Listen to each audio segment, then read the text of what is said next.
Welcome to Ramanujan maths first 2026 మార్చిలో జరగబోయే 10th class public exams కోసం అర్థమెటిక్ ప్రోగ్రెషన్స్ అనే టాపిక్ నుంచి ఒక 1 మార్క్ క్వశ్చన్ డిస్కస్ చేద్దాం రండి. What is the common difference of common difference అడిగాడండి. కామన్ డిఫరెన్స్ అంటే d is equal to a2 minus a1. ఇంతకీ a2 a1 అంటే ఏంటి? ఇది ఫస్ట్ టర్మ్ అంటారండి, దాన్ని a1. దీని సెకండ్ టర్మ్ అంటారండి, దానికి a2 అని పేరు పెట్టామండి. దీని థర్డ్ టర్మ్ అంటారండి, దానికి a3 అని పేరు పెట్టామండి. దీని ఫోర్త్ టర్మ్ అంటారండి, దీన్ని a4 అంటామండి. ఇప్పుడు common difference d1, common difference d1 కావాలంటే సెకండ్ టర్మ్ లో నుంచి ఫస్ట్ టర్మ్ తీయాలి. d1 is equal to a2 minus a1. Second term అంటే 1/2 లో నుంచి ఫస్ట్ టర్మ్ తీస్తే 3/2.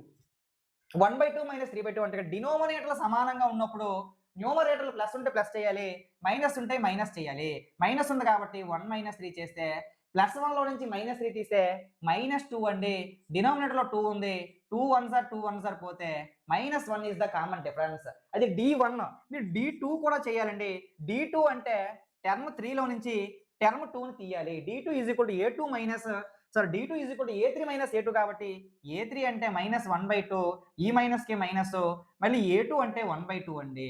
1/2 అండి. ఏం చెప్పాను, డినోమినేటర్లు సమానంగా ఉంటే పైన న్యూమరేటర్లో ప్లస్ ఉంటే ప్లస్ చేయాలి, మైనస్ ఉంటే మైనస్ చేయాలి. కాబట్టి -1 ఉంది కాబట్టి రెండు సింబల్స్ ఒకేలాగా ఉంటే కలపాలి.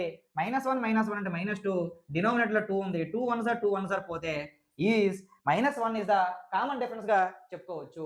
ఈ విధంగా మీరు చేస్తే మెయిన్ ఎగ్జామ్ లో 1 రూపీ కాయిన్ మీ పాకెట్ లో ఉంటుంది. ఈ టాపిక్ సంబంధించిన 4 మార్క్స్ నేను చాలా సింపుల్ గా డిస్కస్ చేశాను. ప్రీవియస్ ఇయర్ లో వచ్చిన 4 మార్క్స్ కూడా డిస్కస్ చేశాను, యూస్ చేసుకోండి. ఫస్ట్ కామెంట్ లో లింక్ ఇచ్చాను. జై హింద్.